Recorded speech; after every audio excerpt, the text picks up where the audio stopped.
Hi friends, mini vlog 187 Monday எடுத்த video. காலையில் பிரேக்ஃபாஸ்ட்டுக்கு பப்பாளி பழம் எடுத்து சாப்பிட்டாச்சு.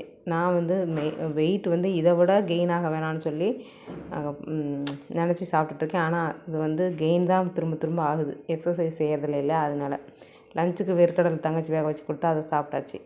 ஈவினிங் பார்க்குக்கு போயிட்டோம், வாக்கிங் போகலான்னு சொல்லிட்டு 5 மணிக்கெலாம் போயிட்டோம். வெயில் பட்டையை கிளப்பிட்டு இருந்தது. இந்த பூ நல்லா பூத்து குலுங்கி இருந்தது. என்ன பூன்னு பேர் தான் தெரியல. இது என்னமோ ஆவாரம் பூ மாதிரி இருக்குது, ஆனால் அது ஆவாரம் பூ கிடையாது. கொஞ்சம் கொஞ்சமாக 10 நிமிஷம் உட்காந்து நடந்தாச்சு. வாக்கிங் ஸ்டெப் ஆட் பண்ணியிருக்கேன் பாருங்கள். நைட்டு டின்னருக்கு கருப்பு கவுனி கஞ்சியும் அவரைக்காய் பொரியலும் வச்சு சாப்பிட்டு முடிச்சிட்டேன். நல்லா ஃபில்லிங்காக தான் இருந்தது இந்த கஞ்சி இன்றைக்கி எனக்கு. இப்படி தான் இருந்தது என்னோடய டே. Mini vlog 187. உங்களுக்கு பிடிச்சிருந்தா லைக் பண்ணி சப்ஸ்கிரைப் பண்ணிவிட்டு சப்போர்ட் பண்ணுங்கள். அடுத்து சம்மர் வெயிட் லாஸில் பார்க்கலாம். ஸ்டார்ட் பண்ணியாச்சு இன்றைக்கி. பை ஃப்ரெண்ட்ஸ், தேங்க்ஸ் ஃபார் வாட்சிங்.